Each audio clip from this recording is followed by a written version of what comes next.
Muy buenas tardes, tengan todos ustedes, jóvenes y personas que están viendo el video del día de hoy. El día de hoy tocará el tema para analizar la desigualdad social referente a todo lo que pasaba en Nueva España. ¿Cuáles serán los subtemas que veremos a continuación? El primero será corporaciones y fueros. Después de eso, veremos el tema de las tensiones sociales de la ciudad y por último, el crecimiento de las haciendas y los conflictos rurales. Todo con el objetivo o el aprendizaje esperado que nos indica explicar la desigualdad social y política entre los distintos grupos de la Nueva España. Así que sin más, comenzamos. Hay personas que se están enriqueciendo, gente que vive en la pobreza. Nadie hace nada porque nadie le interesa, es la gente de arriba te da efecto. Jóvenes, la desigualdad social estuvo marcada fuertemente en todo el territorio nuevohispano. Lamentablemente el gobierno no podía controlar todo lo que lo rodeaba. Es por eso que debido al mestizaje cultural que se estaba dando, en donde las personas se estaban relacionando unas con otras, teniendo familia, el crecimiento de población y la migración de un lugar a otro por parte de los habitantes de la Nueva España, generó en muchas ciudades o centros urbanos muchos conflictos que, como les digo, el gobierno español no podía resolver. Anteriormente hemos visto que la corona española muy inteligentemente durante el siglo XVI estableció los virreinatos. El virreinato de Nueva España, el del Mar de la Plata, el de Granada, con la finalidad de organizar mejor sus territorios y decir, bueno, dentro de esta zona le toca gobernar a tal persona y poder administrar de una manera más eficaz a toda la gente y a todo el territorio. Y también ya hemos visto que el virreinato se consolidó tan fuertemente que para el Imperio Español representó una suma de ganancias exorbitantes, tanto así que ya lo hemos dicho anteriormente, se convirtió en una superpotencia mundial. Esto se empezó a originar debido a que las sociedades que estaban aquí en el virreinato se empezaron a conformar por corporaciones.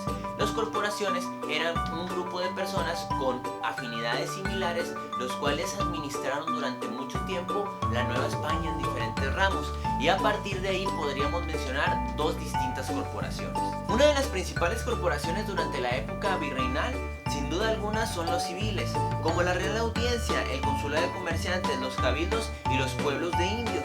Estos dirigían asuntos relacionados a la administración de recursos, como lo hacen hoy nuestros gobernantes. ¿Cuáles eran las actividades que realizaban en aquella época? Pues la recaudación de impuestos que lo cobraban a la población, así como el mejorar siempre, constantemente, las ciudades, pavimentándolas o creando nuevos edificios. De esta manera se trabajaba. Otra corporación también súper importante, sin duda alguna, es la eclesiástica. Esta se conformaba por órdenes religiosas, incluso instituciones educativas.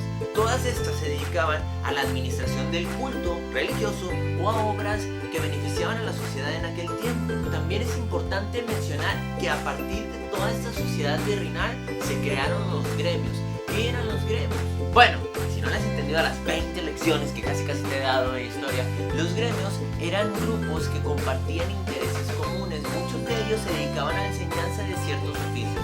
Se reunían en gremios, que eran los grupos, para defender sus intereses y para defender sus derechos, como hoy lo podríamos conocer tal vez los sindicatos.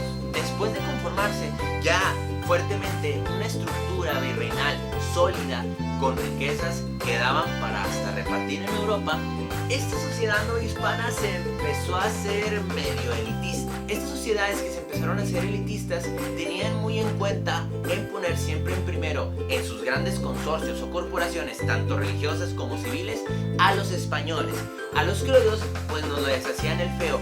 Eso a la larga traería una discriminación no solo en ese sector, sino tanto en la vida social, y a la larga también traería inconformidad por parte de este grupo que poco a poco se empezaba a conformar en una potencia social. Por su parte, la sociedad indígena sí estaba medio excluida de todo este tipo de corporaciones gigantes. Solo se dedicaban a los trabajos de campo o a la minería. En algunas ciudades sí había la oportunidad de que los hijos de los indígenas pudieran estudiar siempre y cuando un español les patrocinara su educación.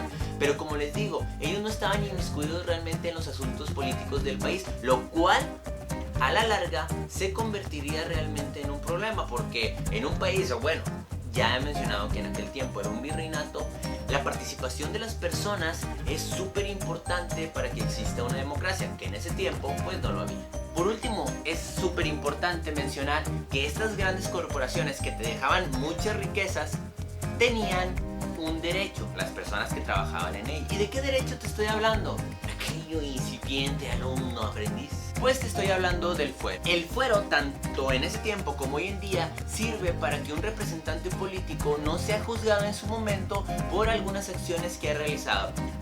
O sea, robar. Tanto como lo vemos hoy en día con Javier Duarte y muchos políticos rateros, la verdad, que han metido las manos y han perjudicado al pueblo mexicano. Bueno, no es algo nuevo que se hace. Eso estaba desde aquel tiempo. Las grandes corporaciones, al tener tantas riquezas, hacían, lamentablemente, que las personas encargadas de esas corporaciones robaran, ¿sí? Entonces, por eso también se establecieron las reformas borbónicas, porque querían eliminar toda la corrupción que se estaba jactando en ese tiempo. Y si lo ven, para terminar este subtema, la sociedad y la historia no ha cambiado, se siguen repitiendo los patrones, gente corrupta robando dinero que pertenece al pueblo y al último pues se salen con las suyas. ¿Verdad, gordito? Jóvenes, la atención. Aquella que en la física es la fuerza ejercida sobre un cable o cualquier otro objeto, o la que vas a vivir en los próximos días con los exámenes trimestrales, fue en Nueva España un tema demasiado común en aquella época. Las tensiones sociales en las ciudades de la Nueva España fueron un constante al final de la época virreinal. La gente se empezó a dar cuenta de realmente lo que estaba sucediendo a su alrededor. Veían que políticos o personas de alto cargo robaban a diestra y siniestra, y si se las trataba de juzgar, activaban su fuero para que no fuera así, y después huían y se quedaban o se salían con la suya. Vieron la necesidad de empezar a levantar la voz con la finalidad de tratar de defender su poca dignidad que les quedaba en aquel tiempo. Indios, negros, mestizos y posteriormente el grupo más importante que fueron los criollos, poco a poco comenzaban ciertas revueltas en centros mineros, en haciendas, en los cuales lamentablemente eran muy maltratados por sus dueños. Porque sí, en aquel tiempo tú podías pertenecer a otra persona como si fueras un animal o un objeto. Y fíjense cómo serían las cosas hoy en día si tú en el centro de Monterrey, por decirlo así, dijeras, ¿sabes qué? De este lado se van los prietitos y de este lado los blanquitos. Eso pues sería discriminación, algo que sonaría medio ideológico, pero en aquel tiempo no era tan loco pensar en eso. Y en la Ciudad de México se empezó a desarrollar esta actividad. Los blancos por un lado y todas las personas demás por el otro, dando claro una gran discriminación social en aquel tiempo. Fíjense, o sea, no les bastó a los españoles separarse de entre las demás chusma, por decirlo así, porque ellos se consideran muchos nacionales. Bueno, que a la postre los empezaron a sacar de las ciudades que habitaban. O sea, realmente en las ciudades vivían los españoles y en los costados marginados de las ciudades ahí les daban chance de que se quedaran un ratillo los pobres indígenas. Ya la sociedad novohispana no estaba tan contenta con la forma de gobernar y discriminar por parte del gobierno. Empezaron a haber amenazas al gobierno o a la corona española de posibles saqueos y revueltas ya a mayor escala. Todo esto se agravó cuando a los jesuitas, que era un grupo que se dedicaba a las enseñanzas de la religión católica, que era muy querido por el pueblo aquí, que recordemos, en ese tiempo el 80% de la población en la Nueva España era indígena. Entonces estos jesuitas eran muy queridos aquí, y como estaban propagando las ideas de la ilustración, o sea, tratar de cultivar más al indígena o a las personas que vivían aquí, esto no era muy bien visto por los españoles, por lo tanto los expulsaron de estos territorios. Eso fue también la gota que derramó el vaso, y por eso se hizo todo el despapalle. Un evento importante e interesante que pasó en aquel tiempo referente a todas las revueltas fue cuando un grupo de mineros secuestró, por decirlo así, a Miguel María Mayordomo, que en aquel tiempo era muy odiado porque maltrataba mucho a sus trabajadores. Entonces era odiado por la mayoría del pueblo. Lo aprendieron, lo encadenaron en una plaza y llegaba la gente a escupirle y a insultarlo. Entonces ya la gente se estaba empezando a rebelar.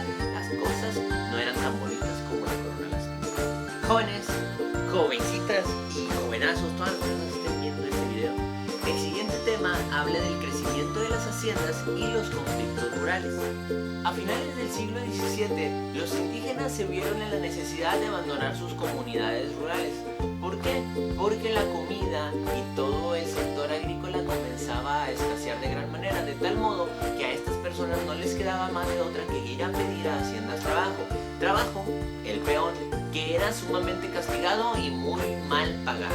¿Cómo comenzaron a crecer todas estas haciendas que en su momento fueron tan importantes para la corona española? Las grandes haciendas se construyeron principalmente debido a la compra, a veces de manera ilegal, de los territorios por parte de los españoles, que en ese tiempo pues, eran los que más tenían dinero, eran los que más concentraban riquezas. En ocasiones incluso se apropiaban de la tierra sin aviso aparente, dejando a los indígenas, de los cuales sí pertenecían a sus territorios, excluidos. Al último tenías que trabajar en tu territorio donde tú naciste, que te criaste y tus padres eran dueños, para trabajar por otra persona y para deberle mucha riqueza. De las cosas buenas que hicieron los españoles en aquella época es que de España trajeron muchas innovaciones para reproducir los alimentos en el campo de una mejor manera, de una manera más rápida y más eficaz. Lamentablemente, este tipo de actividades, sacar el producto hacía que estos hacendados le vendieran los productos a los indígenas. Imagínate tú, indígena, trabajabas en tu tierra para después que te los vendiera y te empobrecías por eso, pues como que no estaba muy chido. Pero lo bueno ha sido que hemos aprendido de nuestros errores. Ni que nosotros, teniendo el Golfo de México, vendríamos todo nuestro petróleo crudo a los norteamericanos para después comprárselos en gasolina más cara. ¿O sí? Y bueno, jóvenes, hasta aquí el video del día de hoy. Antes de terminar, ahí te va la actividad número 30, clase invertida. Aquí te estoy presentando 5 preguntas que tú, con base al video que acabas de ver, podrás contestar con la finalidad de que en clase podamos socializar la información y entenderla de mejor manera. Recuerda que esta actividad no solo te sirve para hacer la actividad 30, sino que con ella, si en dado caso no llegas a entender algún tema o concepto, podrás volver a ver este video con la finalidad de hacer la actividad 31, 32 y 33. Y bueno, ¿qué haremos durante la próxima semana? Bueno, en la primera sesión realizaremos la revisión y sociabilización de la actividad 30. Será que tú expongas ante tus compañeros algunas respuestas que fuiste encontrando durante este video. En la sesión 2 realizaremos la actividad 31, mapa de algoritmo. Aquí tú investigarás el tema las tensiones sociales de la ciudad. Aquí en esta actividad anotarás un concepto principal de tu lado izquierdo con la finalidad de desarrollar el contenido del lado derecho. En la tercera sesión estaremos realizando la actividad 32, hexagrama de la desigualdad social.